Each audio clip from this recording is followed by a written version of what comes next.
اعوذ باللہ من الشیطان الرجیم بسم اللہ الرحمن الرحیم۔ السلام علیکم۔ آج کی اس ویڈیو میں سلطان صلاح الدین ایوبی کی زندگی پر ایک بہت بڑا بدکاری کا داغ لگنے کے بارے میں آپ کو آگاہ کیا جائے گا۔ آدھی رات کا وقت ہو چکا تھا۔ صلاح الدین ایوبی جو کہ مستقبل کا سلطان تھا، اس پر ایک شاریہ نامی لڑکی نے بدکاری کا الزام لگا دیا تھا۔ قاضی ابن ارسون جو کہ سلطان صلاح الدین ایوبی کا استاد بھی تھا، صبح اس مقدمے کو سننے والا تھا۔ یہ الزام ایک عام انسان پر نہیں بلکہ ایک باصلاحیت اور باکردار انسان، نظم الدین ایوب کے بیٹے سلطان صلاح الدین ایوبی رحمۃ اللہ علیہ پر ایک لڑکی نے لگایا تھا۔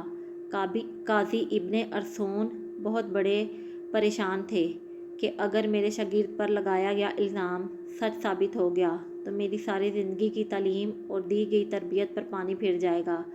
قاضی نے وضو کیا اور جائے نماز پر اللہ کے حضور سجدے میں گر گیا اور دعا کرنے لگا، اے میرے مالک، تیرے باکردار اور نیک بندے پر مشکل وقت آ پڑا ہے۔ تو اس کی غیبی مدد فرما اور اس کی عزت کی حفاظت فرما۔ بے شک تو ہی عزت دینے والا ہے اور تو ہی ذلت دینے والا ہے۔ میرا دل نہیں مانتا کہ صلاح الدین ایوبی کسی کی طرف بری نظر بھی اٹھا کر دیکھے گا، لیکن دوسری طرف شاریہ نامی لڑکی پورے وثوق سے صلاح الدین ایوبی پر اتنا بڑا الزام لگا رہی ہے۔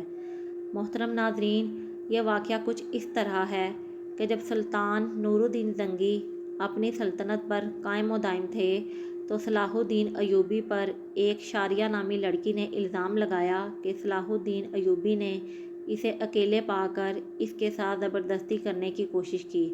تمام لوگ حیران تھے کہ صلاح الدین ایوبی اس طرح کا کام کر سکتا ہے کیا؟ کسی کو یقین نہیں آتا تھا۔ کوئی کچھ بات کرتا اور کوئی کچھ بات کرتا۔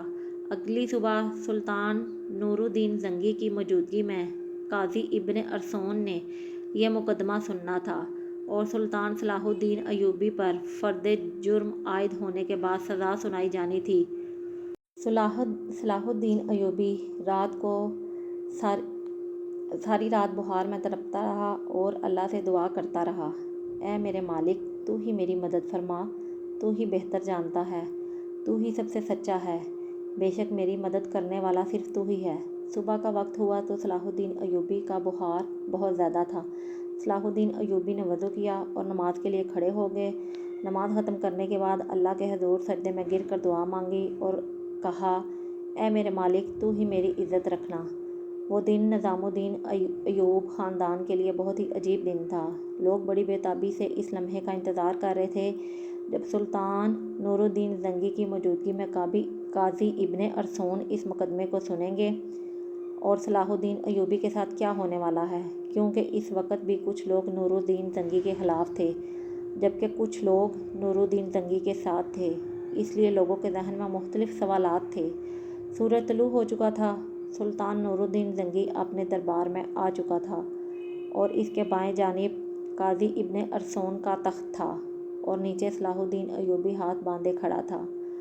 تھوڑی دیر کے بعد قاضی نے فرد جرم پڑھ کر سنایا اور فرد جرم پڑھنے کے بعد قاضی صلاح الدین ایوبی سے مخاطب ہوا اور کہا، تمہیں اپنی صفائی میں بولنے کا پورا حق ہے۔ قاضی کی بات ختم ہوتے ہی صلاح الدین ایوبی رحمۃ اللہ علیہ نے قاضی سے مخاطب ہوتے ہوئے کہا، قاضی صاحب، جس لڑکی کو میں نے دیکھا تک نہیں، اس کے ساتھ کچھ برا کرنے کے بارے میں سوچ بھی نہیں سکتا۔ یہ سنتے ہی قاضی صاحب نے حکم دیا کہ شاریہ نامی لڑکی کو حاضر کیا جائے۔ جب وہ لڑکی دربار میں حاضر ہوئی تو لوگوں کی حیرت کی انتہا نہ رہی، کیونکہ اس لڑکی کا سارا جسم ڈھانپا ہوا تھا اور صرف آنکھیں بڑی مشکل سے دکھائی دے رہی تھیں۔ صلاح الدین ایوبی سمجھ نہیں پا رہا تھا کہ جس لڑکی کو میں نے دیکھا تک نہیں، وہ مجھ پر اتنا گھناؤنا الزام کیوں لگا رہی ہے؟ مجھ سے آخر ایسی کیا اور کون سی غلطی سرزد ہوئی جو اس لڑکی نے مجھ پر اتنا بڑا الزام لگا دیا؟ قاضی ارسون شاریہ نامی لڑکی سے مخاطب ہوا اور پوچھا، بتاؤ صلاح الدین ایوبی نے تمہارے ساتھ کیا کیا؟ تو اس لڑکی نے کہا، میں اپنا بیان پہلے دے چکی ہوں، مزید ایسی باتیں کر کے اپنی عزت خوار نہیں کر سکتی۔ بخار بہت زیادہ ہونے کی وجہ سے صلاح الدین کا چہرہ زرد ہو رہا تھا اور ہاتھ کانپ رہے تھے، زبان پر بھی لرزہ طاری تھا۔ دیکھ کر مجمع کو یوں لگ رہا تھا کہ صلاح الدین ایوبی بے قصور نہیں ہے۔ سلطان نور الدین زنگی بڑے غور سے یہ سارا منظر دیکھ رہا تھا۔ پورے دربار میں سناٹا چھایا ہوا تھا۔ لوگ بڑے غور سے صلاح الدین ایوبی اور اس لڑکی کی باتوں کو سن رہے تھے۔ صلاح الدین ایوبی نے اس لڑکی سے کہا، کیا تمہیں اپنے رب سے ڈر نہیں لگتا کہ تم ایک بے قصور انسان پر اتنا بڑا الزام لگا رہی ہو؟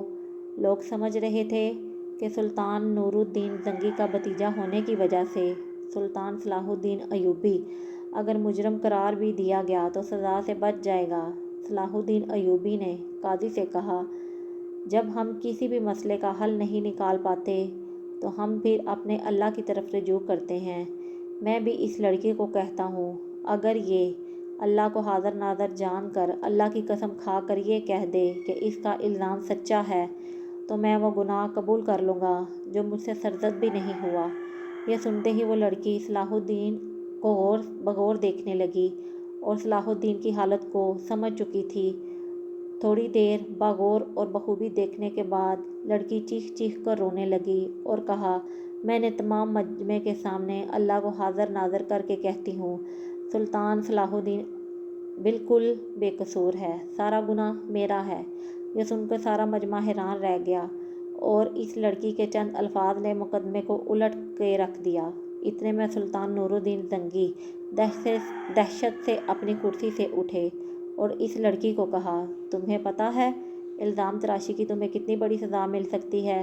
تو اس نے کہا، ہاں مجھے معلوم ہے کہ مجھے اس کی کتنی بڑی سزا ملے گی۔ اس کے بعد قاضی نے شاریہ سے کہا، آخر ایسی کیا وجہ تھی کہ تم نے صلاح الدین ایوبی پر اتنا گھناؤنا الزام لگایا؟ تو لڑکی نے اپنی آنکھیں جھکا لیں، لیکن جب سلطان نور الدین زنگی نے لڑکی کی طرف دیکھا تو اس نے کہا، اے میرے سلطان، میں جانتی ہوں کہ مجھ سے بہت بڑا گناہ ہو گیا ہے، شاید جس کی تلافی بھی ناممکن ہو، کیونکہ جو داغ سلطان صلاح الدین ایوبی کے کردار پر لگا وہ شاید میں چاہتے ہوئے بھی نہ مٹا سکوں، لیکن یہ سب کام کرنے کے لیے میں مجبور تھی۔ سلطان نور الدین زنگی نے پوچھا کہ بتاؤ تمہیں اس کام کے لیے کس نے کہا تھا؟ تو اشاریہ نامی لڑکی نے امیر ابن مرقوم کی طرف اشارہ کرتے ہوئے کہا کہ اس عالی مرد امیر نے مجھے مجبور کیا تھا۔ یہ سب سنتے ہی تمام درباری امیر ابن مرقوم کو ملامت اور غصے کی نظروں سے دیکھنے لگے۔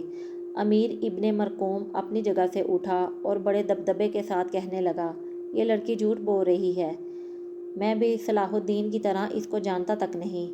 نور الدین زنگی نے کہا کہ کل معلوم ہو جائے گا کہ کون بے گناہ ہے اور کون گناہ گار۔ اس کے بعد سلطان نور الدین زنگی نے شاریہ نامی لڑکی کو اپنے کمرے میں بلایا اور پوچھا کہ بتاؤ اصل ماجرا کیا ہے؟ لڑکی نے کہا کہ ایک جنگ میں میرے ماں باپ مارے گئے تھے اور میں اس ظالم امیر ابن مرقوم کے ہاتھ لگ گئی تھی۔ یہ مجھ پر بے انتہا ظلم کرتا تھا، بے حد تشدد کرتا تھا اور شاہی کنیز کے جانچ کرنے کے بعد اس لڑکی کی پیٹھ پر کوڑوں کے نشان بھی دکھائی دیے گئے۔ اور ادھر سلطان نور الدین زنگی کے خاص جاسوسوں نے شاریہ اور ابن مرقوم کے بارے میں ساری معلومات اکٹھی کر لی تھی اور ان کے آپس کے تعلق کو سلطان کے سامنے بے نقاب کر دیا۔ یہ دیکھ کر سلطان نے اگلے دن پورے مجمع کو ایک جگہ پر اکٹھا ہونے کی دعوت دی۔ یہ دعوت اس لیے تھی کہ قاضی ابن مرقوم کی سزا کو لوگوں کے سامنے دکھا سکیں۔ تمام لوگ بڑی بڑی دور سے قاضی ابن مرقوم کی حالت دیکھنے کے لیے آئے۔ جب اس کو میدان میں لایا گیا تو سخت زنجیروں میں جکڑا ہوا تھا۔ لوگ اس کو ملامت کی نظر سے دیکھ رہے تھے۔ شریعت کے مطابق اسے 70 کوڑے مارے گئے اور اس کے بعد سلطان نور الدین زنگی نے اس کی تمام جائیداد ضبط کر لی، اس سے شاہی عہدہ بھی لے لیا۔ اس کی تمام جائیداد صلاح الدین ایوبی کو دینے کی دعوت دی، لیکن سلطان صلاح الدین ایوبی رحمۃ اللہ علیہ نے یہ کہتے ہوئے ٹھکرا دیا کہ میں کسی کا مال اپنے حصے میں رکھ کر غاصب نہیں بننا چاہتا۔ اس طرح سلطان صلاح الدین ایوبی رحمۃ اللہ علیہ اللہ تعالیٰ نے غیبی مدد کی اور اس کے وجود پر لگا بدکاری کا داغ دودھ کی طرح دھل گیا۔ بے شک اللہ اپنے بندوں کی مدد فرماتا ہے۔